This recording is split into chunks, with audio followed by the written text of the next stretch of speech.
buenas tardes y bienvenidos a la entrevista del día, aquí en Lancelot Televisión. Hoy vamos de salud. Esta entrevista va de salud porque vamos a hablar, en este caso, con Gregorio León, es médico e investigador. Y en este caso, lo digo porque esto va a ser una especie de aperitivo para todos los que quieran saber más. Mañana jueves, en el Club Náutico, en el Real Club Náutico de Arrecife, a las 8 de la tarde, Gregorio va a pronunciar una conferencia que lleva por este título, quiero leerla para no equivocarme, enfermedades crónicas e incurables. Y si hubiera forma de entenderlas, es más o menos el epígrafe, pues de eso vamos a hablar en este caso con Gregorio León. Gregorio, ¿qué tal? ¿Cómo estás? ¿Qué tal? Buenos días. ¿Lo dije bien? ¿Es enfermedades crónicas incurables? Te faltó un trocito. ¿Qué era? ¿Y si hubiera otra forma de entenderlas y abordarlas y tratarlas? Otra forma de entenderlas, de abordarlas y tratarlas. Vale, vamos allá. En primer lugar, para hacer un poco, en un minutito, por decirlo, para quien nos esté viendo y que diga, oye, pues yo quiero ir al Club Náutico a ver porque yo creo que estas cosas me interesan. De forma, porque luego vamos a hablar de muchas más cosas, claro. De forma breve, ¿qué es lo que vas a exponer en el Club Náutico? A grandes rasgos lo que quiero comentar es que hay otras formas de entender los procesos de salud-enfermedad, sobre todo las enfermedades crónicas, complejas, pero cuando hablo de enfermedades crónicas no hablo de esas súper complejas como una esclerosis múltiple o ELA, por ejemplo, ¿no? Sino hablo de otras más frecuentes como hipertensión, diabetes, hipotiroidismo, etcétera, ¿no? Y lo que quiero poner en la mesa y que conozca la población en general es que actualmente el abordaje de todas las enfermedades se está haciendo por especialidades, que es lo que aprendemos en las especialidades médicas, y se pierde la visión de la unidad, sino lo vemos más bien como un conjunto de partes al humano y cada profesional hace su parte, obviamente basado en sus estudios académicos y prácticos en los hospitales escuelas, pero que se pierde la visión de unidad y por lo tanto eso impide de cierta manera que el paciente pues llegue a tener una calidad de vida excelente porque cada uno trata lo suyo sin ver la unidad. Eso es a grandes rasgos de lo que estás diciendo. Exactamente. Vamos a hacer un poco de pedagogía para todos los que no sabemos mucho de medicina. ¿Qué es una enfermedad crónica? ¿Qué define una enfermedad crónica? Una enfermedad crónica es aquella que va a estar contigo toda la vida. Por ejemplo, hipertensión, diabetes. Una vez que te hacen el diagnóstico, estás con ese diagnóstico hasta que falleces prácticamente, ¿no? Entonces, eso es una enfermedad crónica y actualmente todas las enfermedades crónicas están clasificadas como incurables. Vale, pero una enfermedad crónica puede ser, como has dicho tú, por ejemplo, el ELA... hay sencillas y hay unas muy complejas, obviamente. O hay algunas que la vas a tener siempre, pero que ya no avanzan, y otras que sí avanzan, son más degenerativas, claro, sería la palabra. Exactamente, hay algunas que avanzan y degeneran el organismo, ¿no? La demencia, por ejemplo, el Parkinson. Pero claro, gracias a Dios, las tecnologías y los avances científicos están promoviendo el estudio de nuevas moléculas que hacen que estas enfermedades cada vez sean menos degenerativas y hayan menos complicaciones, ¿no? Sin embargo, esa es la gran diferencia. Podríamos decir crónicas más simples y otras que son degenerativas, efectivamente. Vale. Tú ya lo has estado diciendo y sobre todo a partir de la clave es como decir ir al origen, me estabas diciendo antes. Exactamente. Es ir al origen. ¿Qué es ir al origen en este caso? Las enfermedades crónicas y son incurables porque tenemos que partir de la base porque desconocemos el origen de la enfermedad. Entonces, conocemos algunos mecanismos, pero no terminamos de reconocer cuál es el origen, qué motiva que un paciente estando normal empiece con diabetes y que con los tratamientos que le damos no logren corregir la diabetes, sino obviamente mejorar su sintomatología, evitar que se agrave y demás, pero no con la idea que nosotros vamos a estudiar medicina, que es curar, ¿no? Que una persona tiene cualquier enfermedad, le damos un tratamiento y desaparece la enfermedad, como por ejemplo en las enfermedades infecciosas, ¿no? Una neumonía, le damos el antibiótico, la persona inicialmente estaba sana, luego enferma con una neumonía, se le da el tratamiento y ya vuelve a estar sano, ¿no? Esto no sucede en las enfermedades crónicas. ¿Por qué? Porque desconocemos el origen de la enfermedad.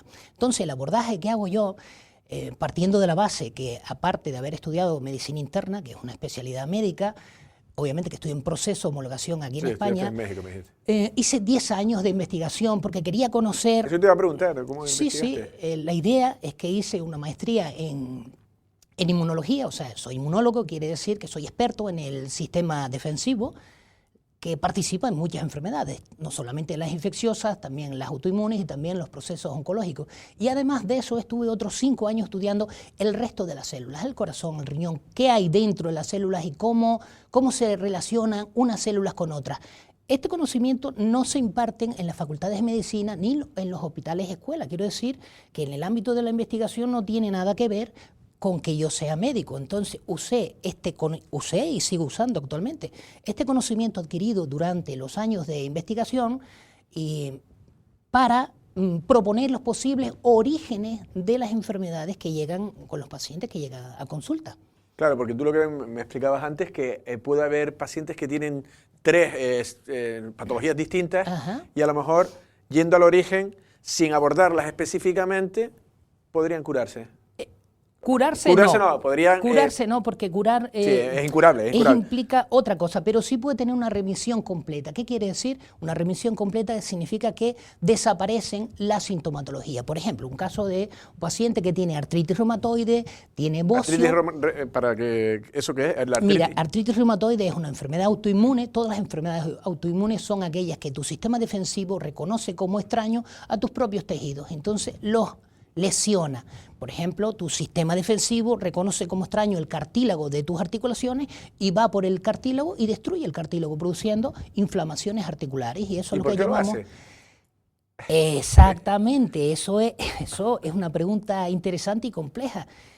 Se pierde lo que llamamos la tolerancia inmunológica, que quiere decir que, que deja de reconocer a tus propios órganos sí, como propios, entonces los agrede, ¿no? Entonces, en este caso, una paciente con artritis reumatoide, con un bocio multinodular, que se refiere a un agravamiento de la glándula tiroidea, y con una gastritis crónica atrófica de 20 años de evolución, el bocio de 15 años de la artritis, yo no trato ninguna de esas enfermedades, sino que estudio cuál sea el probable origen de las enfermedades, porque desde mi punto de vista parto de la base que todas las enfermedades, todas en el mismo individuo, están interrelacionadas. Y esto es lo que es nuevo. En ningún consenso médico se dice esto, en ningún libro, en ninguna facultad de medicina. Lo que dicen es que la artritis reumatoide, la gastritis crónica atrófica y el bocio multinodular son enfermedades completamente independientes y que no tienen relación una con otra. Entonces, ¿qué me hace a mí decir lo contrario? Que los estudios de investigación, al conocer las células, cómo funcionan y cómo se relacionan unas con otras, parto de la base, probablemente todas esas enfermedades en un mismo paciente tengan un origen en común. Entonces, si yo logro entender y proponer cuáles son los posibles mecanismos celulares y moleculares involucrados en el origen que genera esas 3 enfermedades, si trato el origen, las 3 enfermedades deberían tener una mejoría significativa y eso es lo que sucede. Entonces mañana en el Club Náutico voy a exponer al menos 3 casos clínicos reales de pacientes con multipatología donde no trato ninguna de las enfermedades. ¿Por qué? Porque ya están tratadas, ya tienen su tratamiento estándar y yo lo que trato, le dejo obviamente el tratamiento estándar, lo que trato es el posible origen de la enfermedad y lo que se logra en muy pocos meses, 3, 4 meses, se consolida una mejoría prácticamente completa de toda la molestia, de esas 3 molestias, ¿no? Y esto es lo nuevo y es lo que quiero compartir con la población en general. Vale, pero ¿no? Entonces los tratamientos son, porque has dicho celulares, es decir, lo que tú investigarás, ¿no? Células y, es decir, no, por ejemplo, si tienes algo de artritis, vas a la artritis. Entiendo yo, ¿no? Que haces un estudio. Obviamente celular. Yo hago la misma estudio que hace cualquier compañero médico especialista, ¿no? Vemos al paciente, revisamos su corazón, pulmón, le hacemos la exploración clínica, exploración física, reviso las analíticas, pero no de ese día, sino las analíticas de los últimos 10 años para ver cómo se ha ido moviendo todas las funciones hepáticas, renales, cardíacas, todo, y con base en todo ese conocimiento, ahora es lo que empiezo a pensar qué está pasando probablemente a nivel celular, pero no a nivel celular, a nivel del cartílago, sino en general, en el sistema, ¿qué está sucediendo? Y con base a esa respuesta, a esa propuesta que hago, es cuando pongo un tratamiento personalizado para que ese origen modificarlo. Entonces vemos la sorpresa que todas esas enfermedades empiezan a tener una remisión significativa, ¿no? Muchas veces es parcial, quiere decir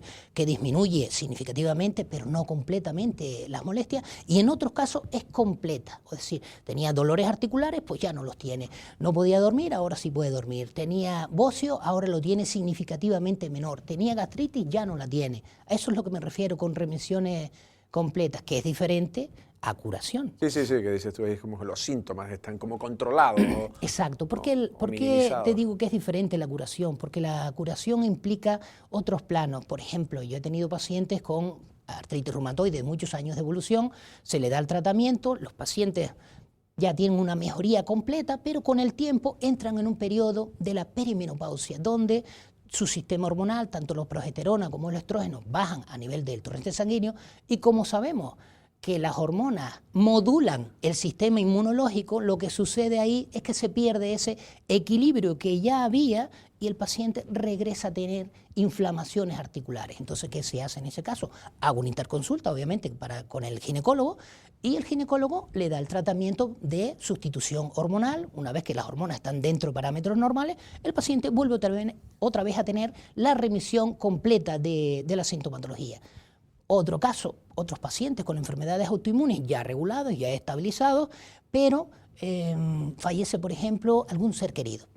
Esa tristeza, esa agonía larga durante el tiempo, esto hace que a nivel cerebral cualquier emoción promueve la producción de cierta sustancia a nivel cerebral, neuropéptidos, neurotransmisores, neurohormonas, que sabemos que pasan la barrera hematoencefálica, que es esa barrera que separa el cerebro del resto del cuerpo, y eso que se produce a nivel cerebral se une con las células del sistema inmunológico y lo que hace es desregula lo que ya había regulado, promoviendo eso que aparezca otra vez la sintomatología. Es por eso que no se puede hablar de curación, porque la curación implica que todo el sistema del individuo debería estar estable, ¿no? No solamente la parte hormonal, sino la parte emocional. Claro.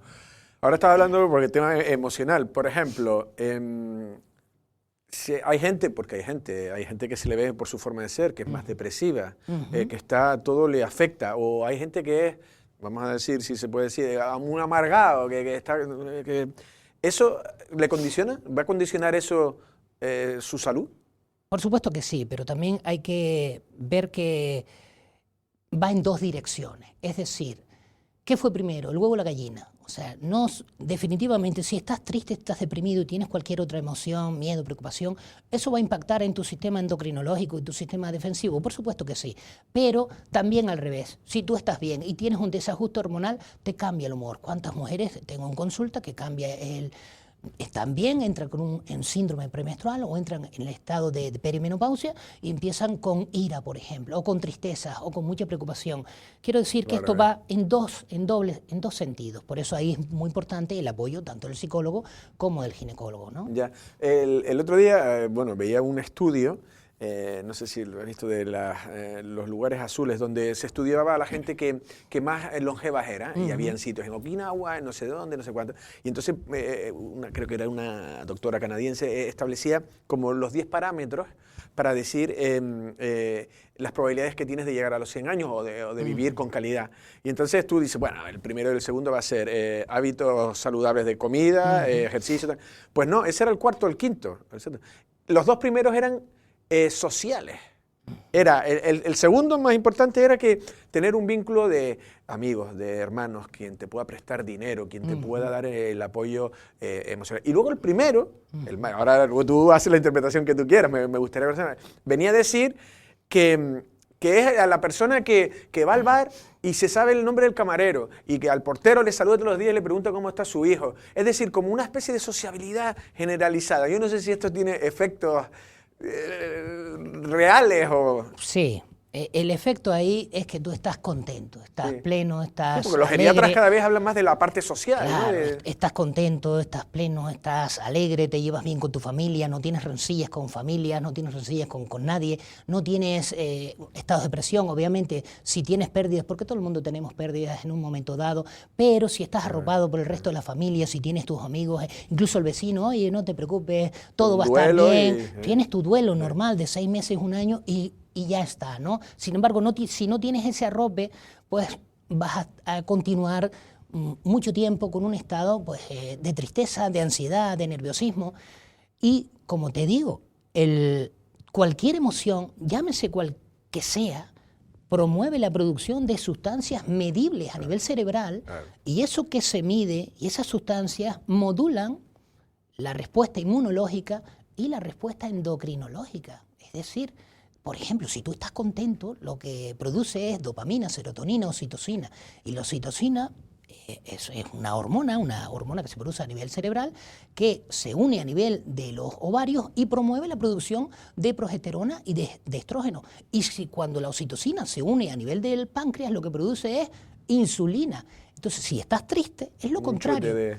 Entonces, si tú estás triste, se produce la disminución de dopamina significativamente, serotonina y también oxitocina, de tal manera que eso que se había modulado se pierde. Y eso tiene un impacto en la respuesta de tu organismo, tanto emocional como física. Sí, y lo contrario, ahora se habla mucho, bueno, ustedes los médicos hablarán desde hace mucho tiempo, pero el cortisol, ¿no? Por ejemplo. La ansiedad, ¿no? El estrés. Y te genera una carga, no sé, química. Claro, el cortisol es una hormona que produce las glándulas suprarrenales en respuesta a muchas cosas, pero en particular a un estrés sostenido, porque el estrés, pues, gracias al estrés vivimos, pero cuando es sostenido en el tiempo, ese es el que es un estrés que no es bueno, ¿no?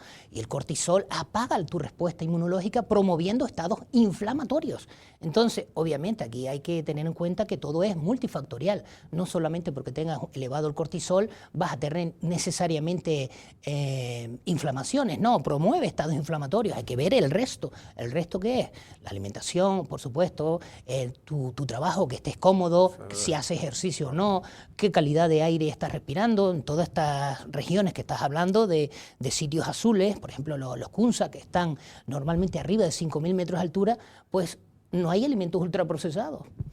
Y tampoco bebidas ultraprocesadas, qué es lo que toman, qué es lo que comen. Sí, ya te quitas diabetes, ya te quitas hipertensión, ya te quitas... Y están trabajando en el campo, cosa que nosotros pues prácticamente no hacemos, y tienen unos suelos que respetan los ciclos biológicos propios del suelo. Actualmente nuestra forma de comer, de dónde proceden esos alimentos. Tienen herbicidas, tienen fungicidas, los de esos sitios no los tienen. El suelo está rico en nutrientes, los nuestros no los tienen. Te cuenta que actualmente, Andrés, te comento que cuando hacemos estudios bromatológicos que se refieren a los estudios en los alimentos y vemos un tomate, por ejemplo, ¿qué cantidad de zinc tiene este tomate en el 2026 con respecto al tomate de 1985?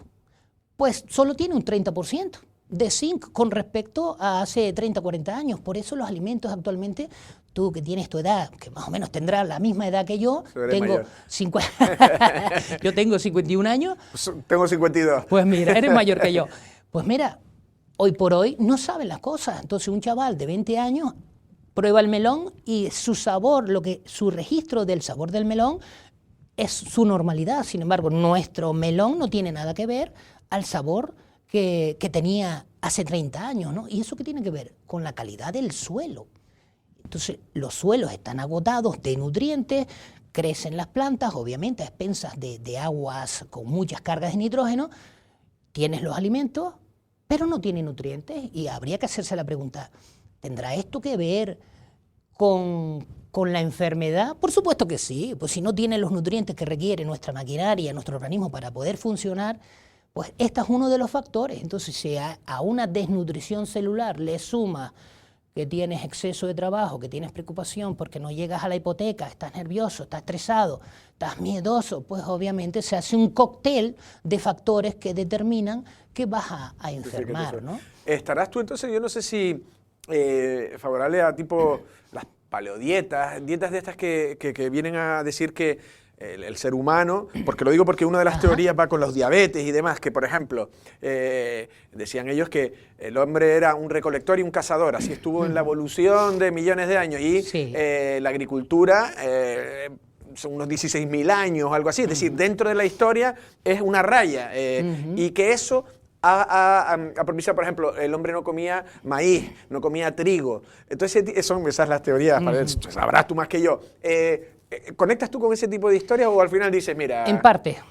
La única conexión que puedo comentar es que nosotros somos omnívoros, podemos comer de todo, pero no podemos comer ni las cantidades que comemos. Un paquete de pistacho y te comes 200 gramos de pistacho. No, no estamos diseñados para comer 200 gramos de pistacho. No había tanto pistacho. No había. Entonces, estamos diseñados, sí, a comer de todo.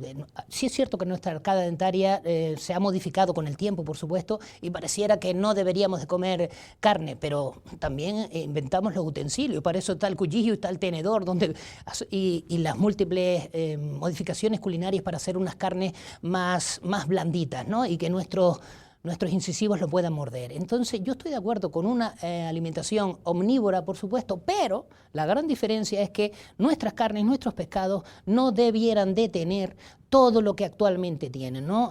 A nuestros animales de consumo alimentados con piensos que quién sabe de dónde son, con... Sí, Hablabas del maíz, locas, por ejemplo, ¿no? Esas vacas locas comían harinas de pescado. Entonces me pregunto, ¿qué vaca que está pastando se come un pescado? Pues ninguna, ¿no? Entonces, cuando una vaca se come un pescado, ¿tú crees que esa carne será saludable para nosotros? Pues no, hay modificaciones ahí. Entonces, yo estoy de acuerdo, y es lo que primero sería lo más importante de promover, es una salud sana, es una alimentación sana. ¿Pero qué es una alimentación sana?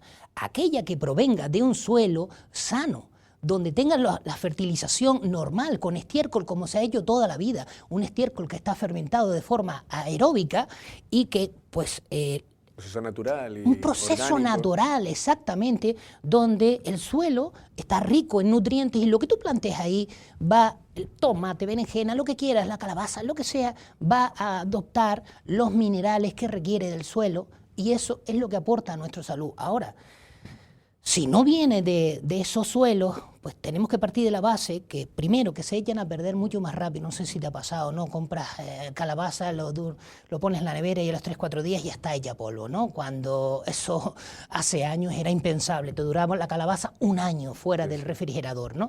¿Pero por qué es eso? Porque no tiene los nutrientes que mantengan su estado natural, ¿no? Y por lo tanto no aporta los nutrientes.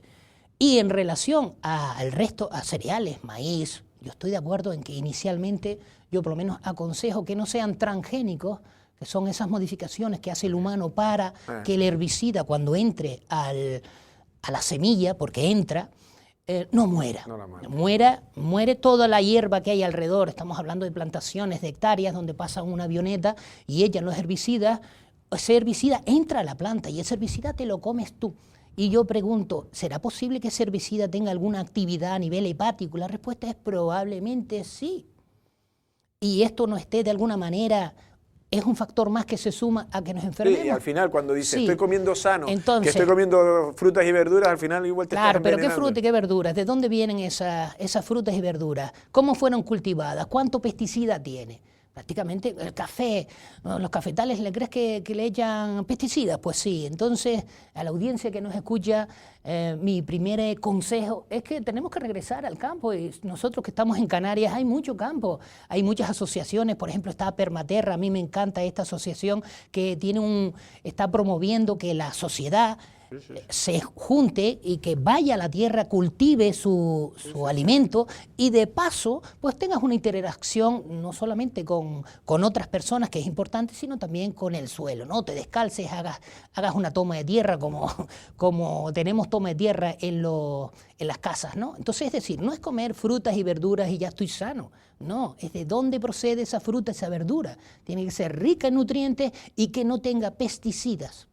Sí. Eso es una alimentación sana. Y en los animales, que sean animales que no se hayan alimentado de trigo, sorgo, con pesticidas, que sean transgénicos y obviamente que no les metan clenbuterol y una cantidad de las animaladas exactamente. que le metían a los animales. Te puedo asegurar que nosotros podríamos llegar a esos 100 años como llegan en esos países. Y si a eso le suma que baja la carga de estrés, de tensión, por supuesto que vamos a llegar a los 100 años. El hombre está diseñado para llegar a 100 y a más de 100 años, pero no llegamos por esto mismo. Vale, ya última pregunta. ¿Por qué decías que es el carácter novedoso? Porque tú eres internista, es un proceso de homologación, por decirlo, ¿no? Sí. Es la palabra. Estudiaste en México y demás, y has investigado, pero es que el internista, la figura es esa, ¿no? Es el que une ¿no? Es como, hay gente que le llama el médico total, no sé si... El internista es una especialidad que es realmente poco conocida, pero a grandes rasgos es una especialidad eminentemente hospitalaria, que se creó hace décadas para suplir en los hospitales cuando no habían otros especialistas. Por ejemplo, imagínate, no había cardiólogo, venía una persona con un infarto, ¿quién lo atendía? Pues el internista. Llegaba una persona con falla renal, tiene que ser el nefrólogo quien lo atiende, pero si no hay nefrólogo, ¿quién lo atiende? Pues el internista. Lo mismo a nivel cerebral. El jugador polifacético. Es el polifacético. Llegas con un infarto cerebral, ¿quién atiende a este paciente? ¿Quién lo hace el diagnóstico? ¿Quién lo trata? Pues el internista, ¿no? Actualmente, gracias a Dios, ya en muchos países del mundo ya hay especialistas de casi todo. Actualmente todavía faltan algunos, faltan inmunólogos, faltan infectólogos. Entonces, esas funciones, ¿quién las hace? El internista, ¿no? Mientras se derive a lo mejor a un hospital y luego regional. también que es el que puede saber que cuando hay tres cosas, ¿no? Órganos que van a confluir a tal, y a lo mejor es el especialista de la multi... Es el especialista actualmente del paciente con multipatología, porque claro, imagínate, llega un paciente con diabético, hipertenso, con falla renal, y que llega porque se cayó, se fracturó la cadera. ¿Quiénes le toca? Pues le toca al traumatólogo que haga la cirugía, pero si el paciente se va desajustando, ¿quién va a ver todos esos desajustes? ¿El traumatólogo? No, el traumatólogo es experto en la parte quirúrgica del hueso, pero la parte de la hipertensión, la falla renal y la diabetes es el internista quien ajusta dentro del hospital toda esa patología. Esa es la figura del internista. Nos quedamos con el paciente con multipatología. No, porque por eso te decía que tu investigación ha sido como un poco unificar, ¿no? Ir al origen de cosas y luego aplicarlo. Esa parte me la aportó el hecho de ser investigador, ¿no? El haber dedicado 10 años de mi vida a estudiar 5 años el sistema defensivo, solo el sistema defensivo, y otros 5 años a estudiar el resto de las células y intentar saber cómo se comunican unas células con otras. Entonces, esto no tiene nada que ver ni con medicina ni con la especialidad médica. Esto mismo lo podría haber hecho un biólogo, por ejemplo, o un veterinario, puede estudiar estos ámbitos. En mi caso particular, pues yo cuando entré a la carrera de medicina y me di cuenta que fui tan contento a estudiar porque iba a curar, y cuando me di cuenta que las enfermedades que solo se podían curar eran las traumáticas, porque le pones un yeso a una persona que se fractura un hueso, le pones un yeso y venga, para casa, ya está curado. Las infecciosas, una neumonía, una bronquitis, le das el antibiótico antiinflamatorio, para casa, está curado. Pero cuando... Póntelo como en la pinza, no sé si puedes así, porque si no... Sí. Ahí, perfecto. Y los que curan también son los cirujanos. Tienes una apendicitis, le quitas el apéndice, le pones antibiótico y ya se curó. Pero ¿y el resto? El resto son incurables, son crónicas incurables. Entonces eso la verdad me produjo un desasosiego y un mazazo en la cabeza, que dije, Gregor, aquí en vez de seguir por la especialidad ahora, vamos a estudiar las células para intentar entender ahora las profundidades de la célula, para ahora sí intentar proponer cuáles son esos orígenes. Y después fue cuando hice la especialidad médica, fue al revés. Bueno, pues Gregorio, no cuentes más, porque además de que hemos llegado al final, mañana en el Club Náutico yo creo que seguro que el Club Náutico de Arrecife está haciendo una labor bastante importante también divulgativa, sí. Y la verdad que me parecía muy interesante. Me lo propuso Mingo, Mingo allí del conserje del Club Náutico, y la verdad que me ha sido muy, muy satisfactoria. Gregorio, ha sido un verdadero placer. Muchísimas gracias. Igualmente, muchísimas gracias a ti, Andrés. Gracias. Ya escucharon y vieron al doctor Gregorio León, en este caso médico, investigador, y lo que estaba diciendo, todo lo que hayan podido, si se han incorporado al final de la entrevista, ¿no? De cómo ese origen, de cómo ir a las células, al inicio de esas enfermedades, que lo he explicado, son crónicas, las vamos a tener toda la vida, pero ese tratamiento, esa forma de apaciguarlas, por decirlo de una manera, es un poco la clave, es un sistema, por llamarlo, novedoso, y en este caso, para todos aquellos, mañana jueves, en el Real Club Náutico de Arrecife, a las 8, pues en este caso el doctor Gregorio León les explicará esto y mucho más. Nosotros sin más nos despedimos. Pasen una feliz tarde.